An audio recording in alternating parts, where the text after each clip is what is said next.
Zoezi la kutoa fidia kwa waathiriwa wa maandamano ya kati ya mwaka 2013 na 2025 limeanza huku watu 348 wakifidiwa shilingi milioni 448 kutoka kwa serikali. Taarifa kutoka kwa jopo la wataalam kuhusiana na fidia hizo imesema waathiriwa watalipwa kati ya shilingi 50,000 hadi milioni 3.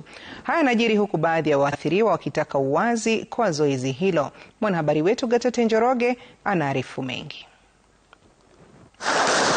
Baada ya kusubiri kwa zaidi ya miaka 10 kupata haki, familia zilizowapoteza wapendwa wao na wale walioachwa na makovu ya maandamano sasa wanaweza kufuta machozi yao kwa mara ya kwanza. Hii ni baada ya serikali kuanza rasmi kutoa fidia.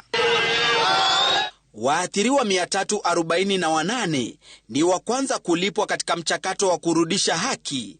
Jopo la wataalam lililobuniwa kushughulikia fidia hizo imetangaza kuwa shilingi milioni 448 tayari zimelipwa kwa waathiriwa leo, ikifuata mwelekeo uliotolewa na Tume ya Kitaifa ya Kutetea Haki za Kibinadamu KNCHR.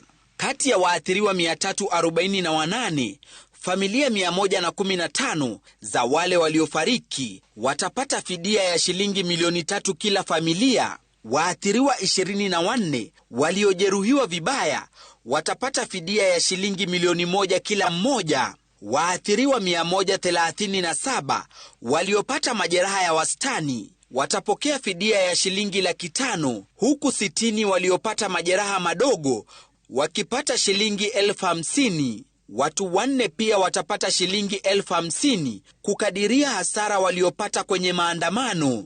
Waathiriwa 8 waliodhulumiwa kijinsia watapata shilingi milioni 1 kila mmoja, jopo likisema wale wanaopata fidia ni wale walioidhinisha mfumo unaotumiwa na kuhimiza wote walioathirika kuwasilisha stakabadhi zao na akaunti za malipo.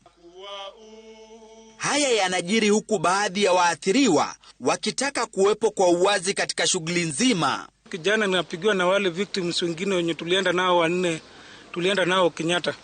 Wananiambia Anton, umepigiwa simu? Kaambia bado. Wananiambia tumepigiwa simu kutoka kwa IPOA, kuna malipo lakini wanatuambia tuende haraka na ID na account, ati wanatoa shilingi 500,000. Kupigia mwenye alikuwa anatupiga hizo simu akisema apeleke account nini, aniambia tapana, kama uko kwa list nitakuangalia kesho nijue. Kitu mzuri ni ungepigia mtu simu mwambie wewe uko kwa list, sababu ya hii na hii, ama wewe uko kwa list sababu ya hii na hii. Mtu wako nyumbani hizi amka kutembea anangojea compensation yake na maybe ulishamtoa kwa list. Waathiriwa hao wanaosema watajiunga na maandamano ya ukumbusho Alhamisi wametishia kukita kambi nje ya ofisi za Tume ya Haki ya KNCHR wakidai fidia. Gatete Njoroge, Runinga ya Citizen.